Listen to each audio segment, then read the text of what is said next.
Hello बच्चों, अस्सलाम वालेकुम। कैसे हैं आप सब? मैं आपका टीचर हसीब मेमन। तो आज का जो हमारा लेक्चर होने वाला है वो है रीजनिंग के बारे में।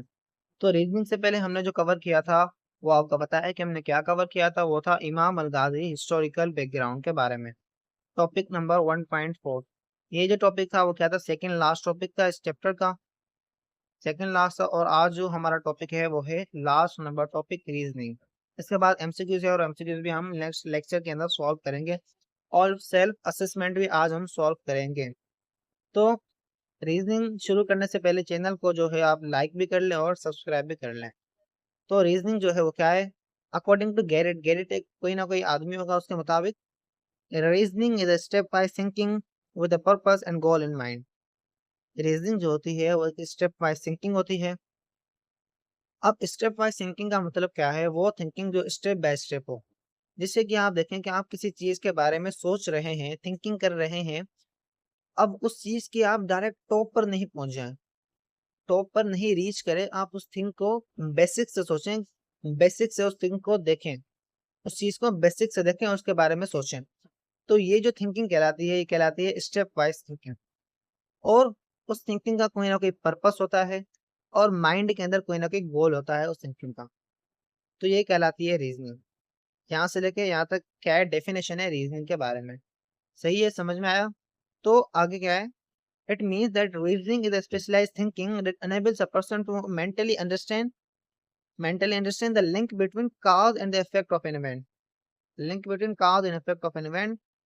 तो रीजनिंग क्या होती है? उसका मतलब यही होता है कि एक स्पेशलाइज थिंकिंग होती है, एक स्पेशल थिंकिंग होती है जो अनेबल बनाती है, काबिल बनाती है किसी भी पर्सन को कि वो मेंटली अंडरस्टैंड और जहनी समझे कि जो लिंक है काज और इफेक्ट के बीच में क्या है। ये जो है बेसिकली ये भी एक किस्म की रीजनिंग होती है जो किसी भी आदमी को एबल बनाती है, काबिल बनाती है कि वो सॉल्व करे साइंटिफिक वे के अंदर। सही है, किसके अंदर? साइंटिफिक वे के अंदर किसी भी प्रॉब्लम को सॉल्व करे ऑन द बेसिस ऑफ, किसकी बेसिस के मुताबिक? पास्ट एक्सपीरियंस, जो उसके पास पुराना एक्सपीरियंस है, माजी का जो एक्सपीरियंस है उसके मुताबिक, एंड प्रेजेंट ऑब्जर्वेशन, जो उसने अभी अभी ऑब्जर्वेशन की है उसके मुताबिक वो किसी भी प्रॉब्लम को साइंटिफिक वे के अंदर सॉल्व करे, तो वो कहलाती है रीजनिंग। और रीजनिंग ही कहलाती है, वो किसी भी पर्सन को काबिल बनाती है, एबल बनाती है रीजनिंग। तो रीजनिंग के basically there are two types of reasoning. Reasoning के दो टाइप्स होते हैं।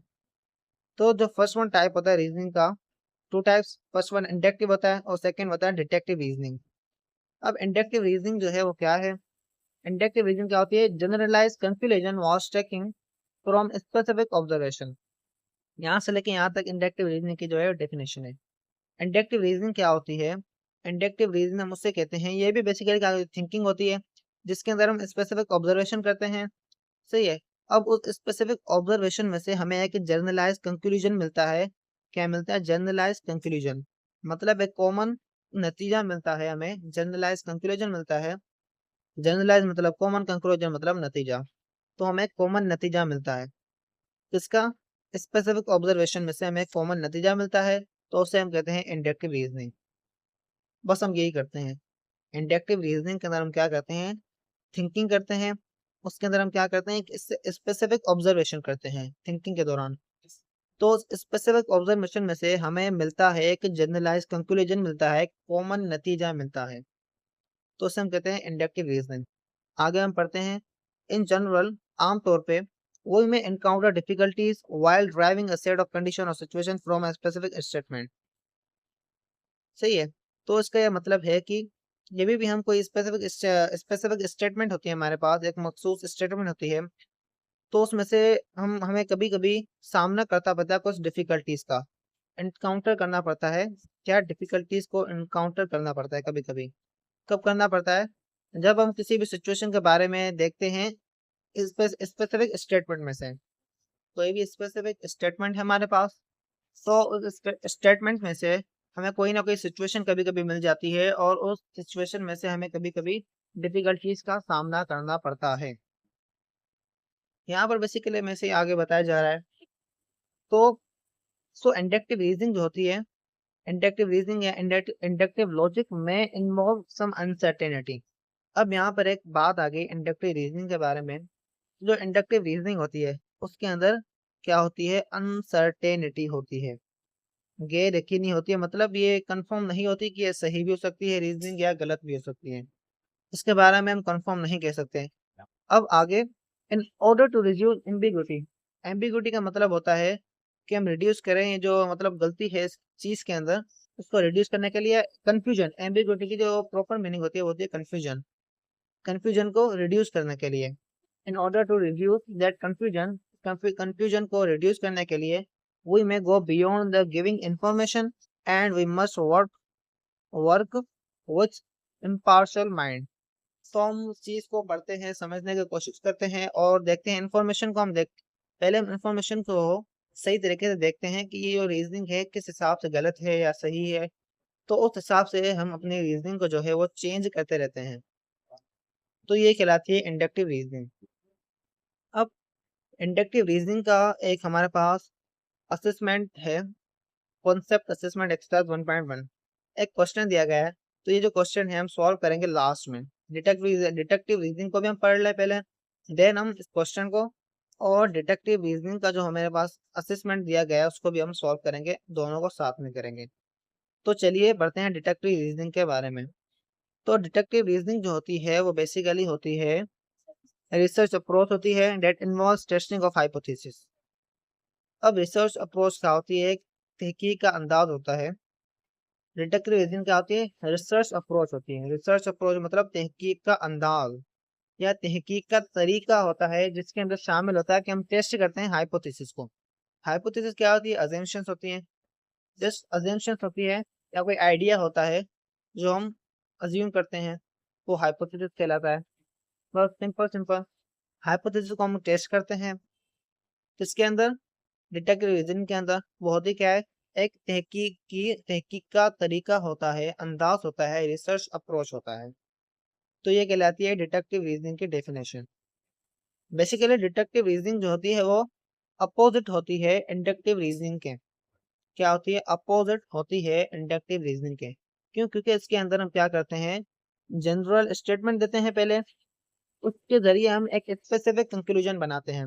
उसके अंदर हम क्या कर रहे थे, स्पेसिफिक ऑब्जर्वेशन कर रहे थे जिससे हमें एक जनरल कंक्लूजन मिल रहा था। यहाँ पर हम क्या कर रहे हैं, जनरल स्टेटमेंट ले रहे हैं और उसका एक स्पेसिफिक कंक्लूजन बना रहे हैं, तो ये कहलाती है डिटेक्टिव रीजनिंग। डिटेक्टिव रीजनिंग को हम आल्सो भी कहते हैं टॉप डाउन लॉजिक। क्या कहते हैं, टॉप डाउन लॉजिक भी कहते हैं डिटेक्टिव रीजनिंग को। It tells us that if the giving general statement is true, अगर जो जनरल स्टेटमेंट है वो सच है, then the specific conclusion coming out of it must be true. The following examples with reference to chemistry will make detective reasoning clear. अब आप देखें कि हमारे पास कुछ एग्जांपल दिए गए हैं। पहली बात तो जनरल स्टेटमेंट, जब हम डिटेक्टिव रीजनिंग के अंदर जो भी हमारे पास जनरल स्टेटमेंट जो होती है वो अगर ट्रू होगी, क्या अगर ट्रू, तो जो स्पेसिफिक कंक्लूजन हमें मिलेगा वो भी आल्सो ट्रू होगा। सही है। तो हमारे पास कुछ एग्जांपल दिए गए हैं डिटेक्टिव रीजनिंग के केमिस्ट्री के रेफरेंस के लिहाज से, तो आप देख भी सकते हैं। अब स्टेबिलिटी ऑफ क्लोरीन एलिमेंट की स्टेबिलिटी है ए नंबर। तो आप देखेंगे क्लोरीन एलिमेंट है वो कौन से ग्रुप से ताल्लुक रखता है, रिलेट करता है। सही है। और we can say apply detective reasoning on it, it is the following way, on it in the following way के अंदर हम अप्लाई करेंगे। अब आप देखें कि फर्स्ट नंबर हम एक जनरल स्टेटमेंट दे रहे हैं, ये क्या है, वन नंबर जो है एक जनरल स्टेटमेंट है।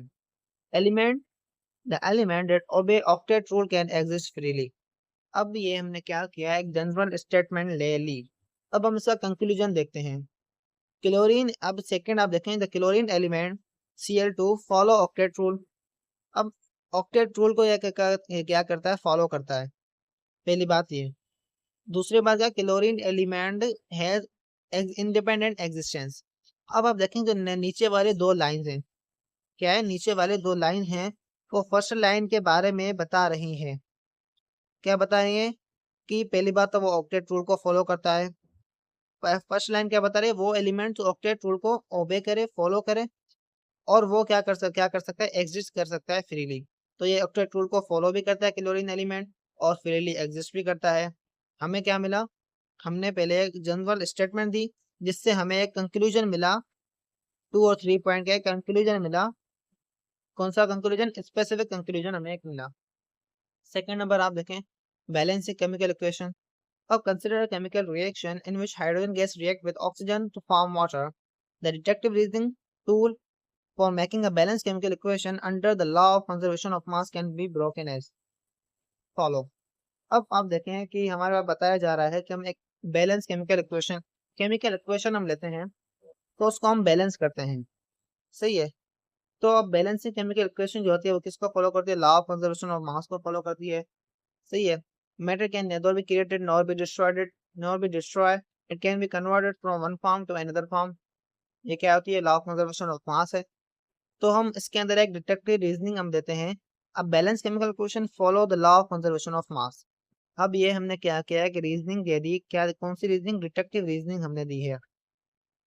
डिडक्टिव रीजनिंग के अंदर हमने क्या दिया है? जनरल स्टेटमेंट हमने दी है। क्या दिया है कि जो बैलेंस केमिकल इक्वेशन होगी वो फॉलो करेगी लॉ ऑफ कंजर्वेशन ऑफ मास के। तो आप नीचे देखें सेकंड पॉइंट के अंदर, the following chemical equation is balance है। अब इसके अंदर देखें कि जो 2H2O है उसके अंदर देखें, उससे रिएक्टिव प्रोडक्ट देखें और रिएक्टेंट को देखें। यहाँ पर भी हाइड्रोजन 4 है, यहाँ पर भी हाइड्रोजन 4 है, यहाँ पर भी ऑक्सीजन 2 है और यहाँ पर भी ऑक्सीजन क्या है? 2 है। तो ये क्या करिए? फॉलो करिए law of conservation of mass को। दोनों साइड जो मासेज हैं वो दोनों बराबर हैं। आया समझ में? और 3 पॉइंट का आप देखें, यस बताया जा रहा है, स्पेसिफिक ऑब्जर्वेशन दी जा रही है कि ये फॉलो करती है। जनरल स्टेटमेंट हमने दी ये वाली और ये स्पेसिफिक ऑब्जर्वेशन की हमने 2 और 3 पॉइंट, जिससे हमें पता चल गया कि ये law of conservation of mass को फॉलो करती है और ये क्या कहलाती है? डिडक्टिव रीजनिंग कहलाती है। अब केमिकल प्रॉपर्टीज ऑफ एलिमेंट, इसके अंदर भी आप देखें कि first number point, all element belong to same group having same chemical properties. अब ये हमने एक रीजनिंग दी है कि जो भी एलिमेंट सेम ग्रुप से ताल्लुक रखते हैं, बिलोंग करते हैं, उन सब की जो केमिकल प्रॉपर्टी है वो सेम होती है। अब ये फर्स्ट नंबर पॉइंट है, ये हमने एक जनरल स्टेटमेंट हमने दी है। तो अब हम देखते हैं जो सोडियम और पोटाशियम जो हैं वो किस ग्रुप से बिलोंग करते हैं? ग्रुप नंबर 1 से बिलोंग करते हैं, ग्रुप भी सेम है दोनों का। तो हमने चेक किया कि इनकी जो ऑब्जर्वेशन हम कर रहे हैं तो इनकी जो सोडियम और पोटाशियम की जो केमिकल प्रॉपर्टीज हैं वो क्या है? तो वो निकली थी सिमिलर, जिसकी वजह से हम कह सकते हैं कि जो हमने जनरल स्टेटमेंट दी वो ट्रू है, जिसकी वजह से जो हमारे पास स्पेसिफिक ऑब्जर्वेशन हमें मिली वो भी आल्सो ट्रू है। आया है तक समझ में? तो ये था आज का टॉपिक। अब लेक्चर खत्म करने से पहले हम सेल्फ असेसमेंट को भी कवर कर लेते हैं। तो आप देखें कि make the first number self assessment है हमारे पास, वो क्या है? Make inductive reasoning on the reactivity of halogens in a periodic table. अब रिएक्टिविटी ऑफ हेलोजन मतलब जो हेलोजेन्स हैं वो किन किन एटम के साथ, एलिमेंट के साथ रिएक्ट कर सकते हैं। तो चलिए हम देखते हैं। अब आप देखें यहाँ पर पीरियोडिक टेबल के अंदर, पीरियोडिक टेबल को हम कंसिडर करते हैं। अब इस पीरियोडिक टेबल के अंदर आप देखें कि जो हेलोजेन्स कौन से हैं। पहली बात ये हेलोजेन्स ये है ना पीरियोडिक टेबल के अंदर, यहाँ से लेके यहाँ तक क्या कहलाते हैं? हेलोजेन्स कहलाते हैं। इसको तो आप छोड़ दें, ये क्या है? रेडियो एक्टिव एलिमेंट है फिलहाल। अब यहाँ पर आप देखें कि जो फ्लोरीन है उसके पास 9 इलेक्ट्रॉन्स हैं, क्लोरीन के पास 7 इलेक्ट्रॉन्स हैं, ब्रोमाइन के पास 35 इलेक्ट्रॉन्स हैं, आयोडीन के पास 53 इलेक्ट्रॉन्स हैं। तो इससे आपको क्या पता चल रहा है? इससे हमें ये पता चल रहा है कि जो साइज है, साइज क्या हो रही है? इंक्रीज हो रही है। साइज क्या हो रही है? इंक्रीज हो रही है जब हम ग्रुप के अंदर डाउन जा रहे हैं। ग्रुप में जब हम डाउन जा रहे हैं जो साइज है वो क्या हो रही है? इंक्रीज हो रही है। अब जब साइज इंक्रीज होगी, पहली बात ये क्या है? सारे नॉन मेटल्स हैं, फ्लोरीन, क्लोरीन, ब्रोमीन, आयोडीन, सारे नॉन मेटल्स हैं। अब नॉन मेटल्स क्या करते हैं? इलेक्ट्रॉन को गेन करते हैं या लॉस करते हैं? इलेक्ट्रॉन को गेन करते हैं। यहाँ तक सही? इलेक्ट्रॉन को क्या करते हैं? गेन करते हैं। तो अब आप देखें कि जब साइज जो है वो इंक्रीज होती जा रही है नीचे की तरफ, तो साइज इंक्रीज हो रही है नीचे की तरफ, तो हम देखेंगे जो केमिकल रिएक्टिविटी होगी इन एलिमेंट इन ग्रुप की वो क्या होगी? डिक्रीज होगी।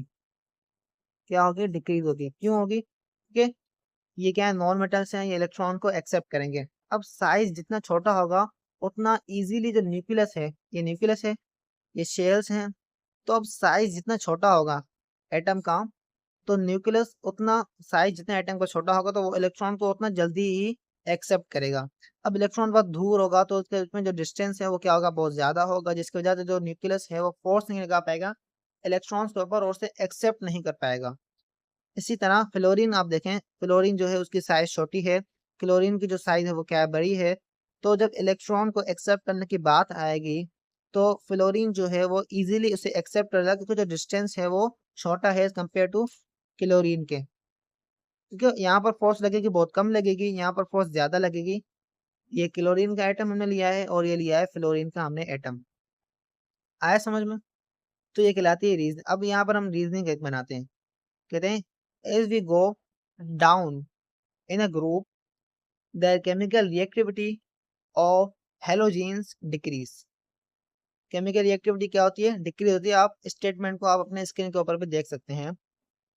जिससे जैसे ही हम ग्रुप के अंदर नीचे की तरफ जाएंगे, as we move down in the periodic in a group the in a group of halogens the chemical reactivity of atom decrease. आया समझ में? जैसे ही हम ग्रुप पीरियोडिक टेबल के अंदर हेलोजीन्स के ग्रुप के अंदर हम डाउन की तरफ जाएंगे, नीचे की तरफ जाएंगे, सही है, तो जो केमिकल रिएक्टिविटी होगी वो डिक्रीज होगी due to increase in atomic size. तो ये कहलाती है। तो ये हमने क्या दी, एक रीजनिंग दी। किसके बारे कौन सी रीजनिंग दी, इंडक्टिव रीजनिंग दी। कैसे दी? हमने पहले क्या किया, ऑब्जर्वेशन की। सही है, हेलोजीन्स जो थे उसके बारे में हमने ऑब्जर्वेशन की, तो उसमें क्या आ रहा है, किस बात की चेंजिंग आ रही है। तो ऑब्जर्वेशन के बाद हमने एक जनरल स्टेटमेंट आपको दे दी। तो ये था किसके बारे में, इंडक्टिव रीजनिंग के बारे में। अब हम पढ़ते हैं डिडक्टिव रीजनिंग के बारे में। डिडक्टिव रीजनिंग करें, अप्लाई करें on the trend in atomic radius along a period in a periodic table. अब आप कोई भी पीरियड कंसिडर करें, सही है। कंसिडर करने के बाद एटॉमिक रेडियस का ट्रेंड देखें, उसके ऊपर हमें डिटेक्टिव रीजनिंग दें, मतलब पैटर्न देखें, एटॉमिक रेडियस का एक पैटर्न हमें बताएं। पीरियोडिक टेबल के अंदर कोई भी पीरियड लें, उसके अंदर आप हमें एटॉमिक रेडियस का पैटर्न बताएं या ट्रेंड बताएं। कैसे बताएं? अप्लाई करें डिटेक्टिव रीजनिंग। तो ये है हमारा आज का सवाल सेकंड। तो आप देखें कि हम कंसिडर करते हैं कोई भी दो एटम्स, तो कौन से कंसिडर करें? चलो हम कंसिडर कर लेते हैं सोडियम और मैग्नीशियम, सही है। तो हमने क्या किया, सोडियम को कंसिडर किया और मैग्नीशियम को कंसिडर किया है। अब यहाँ पर आप देखें सोडियम और मैग्नीशियम के अंदर एक ये कौन सा पीरियड है, 3 नंबर पीरियड है। सी है, पीरियड क्या होता है, हॉरिजॉन्टल लाइन वर्टिकल लाइन्स होती हैं वो ग्रुप्स कहलाती हैं, और हॉरिजॉन्टल लाइन्स होती हैं वो पीरियड कहलाती हैं। तो हम सोडियम और मैग्नीशियम वाला पीरियड ले रहे हैं, पीरियड नंबर 3। तो इस पीरियड के अंदर आप देखें कि सोडियम जो है उसके पास कितने इलेक्ट्रॉन्स हैं, 11 इलेक्ट्रॉन्स हैं, और जो मैग्नीशियम है उसके पास 12 इलेक्ट्रॉन्स हैं। तो इससे यहाँ पे क्या आपको क्या पता चल रहा है कि सोडियम का साइज जो है वो छोटा होना चाहिए और मैग्नीशियम का जो साइज है वो बड़ा होना चाहिए। मगर ऐसा नहीं है, गलत। क्यों नहीं है? क्योंकि जो न्यूक्लियर चार्ज है किसके ऊपर, सोडियम के ऊपर और मैग्नीशियम के ऊपर, वो मैग्नीशियम के पास न्यूक्लियर चार्ज ज्यादा है सोडियम के मुताबिक, जिसकी वजह से जो एटम न्यूक्लियस है, एक मैं न्यूक्लियस बनाता हूँ एक, और दूसरा ये बनाता हूँ। अब यह है सोडियम का न्यूक्लियस, अब यह है मैग्नीशियम का न्यूक्लियस। अब मैग्नीशियम का जो न्यूक्लियस है, पहले मैग्नीशियम जो है उसका एक एटम है और सोडियम का भी एटम है हमारे पास। अब सोडियम के एटम की जो साइज होगी वो सिमिलर होगी मैग्नीशियम के एटम की साइज के, क्योंकि इसके पास जो न्यूक्लियर चार्ज है वो ज्यादा है मैग्नीशियम के पास, और इसके पास न्यूक्लियर चार्ज कम है। न्यूक्लियर चार्ज ज्यादा है जिसकी वजह से जो न्यूक्लियस है वो इलेक्ट्रॉन को अपनी तरफ इजीली अट्रैक्ट कर सकता है, सही है। और इसके पास न्यूक्लियर चार्ज कम है जिसकी वजह से वो इलेक्ट्रॉन को अपने पास इजीली अट्रैक्ट नहीं कर सका। न्यूक्लियर चार्ज ज्यादा हुई, उसने इलेक्ट्रॉन को इजीली अट्रैक्ट कर लिया, और इसकी साइज होगी वो कम हो गई। और इसके पास न्यूक्लियर चार्ज ज्यादा है, कम नहीं है, जिसकी वजह से न्यूक्लियस ने क्या किया, इलेक्ट्रॉन को अपनी तरफ अट्रैक्ट सही नहीं कर सका, सही है। जिसकी वजह से जो सोडियम था उसकी जो साइज होगी वो लार्ज होगी। क्या होगी, लार्ज साइज है सोडियम की, क्योंकि उसके बाद न्यूक्लियर चार्ज कम है। तो हमारे पास एक डिटेक्टिव रीजनिंग बनी, as move in a period the as we move in, पहली बात ये कि अब जब एटॉमिक साइज जो है वो इंक्रीज होगी तो जो एटॉमिक रेडियस है वो भी इंक्रीज होगा।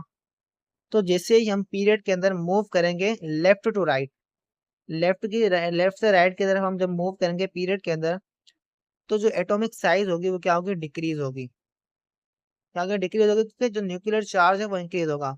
As we move left to right in a period the atomic radius decrease. क्यों डिक्रीज होगा, because of decrease in atomic size. तो आप स्टेटमेंट को अपनी स्क्रीन के ऊपर देख सकते हैं। तो ये था आज का हमारा लेक्चर। उम्मीद है कि आपको ये लेक्चर समझ में आया होगा। तो नेक्स्ट लेक्चर के अंदर हम लास्ट टॉपिक कवर करेंगे, वो है exercise, MCQs I mean. MCQ कितने, 10 एमसीक्यू 10 एमसीक्यूज कवर करेंगे। तो तब तक के लिए गुड बाय, मिलते हैं नेक्स्ट लेक्चर के अंदर।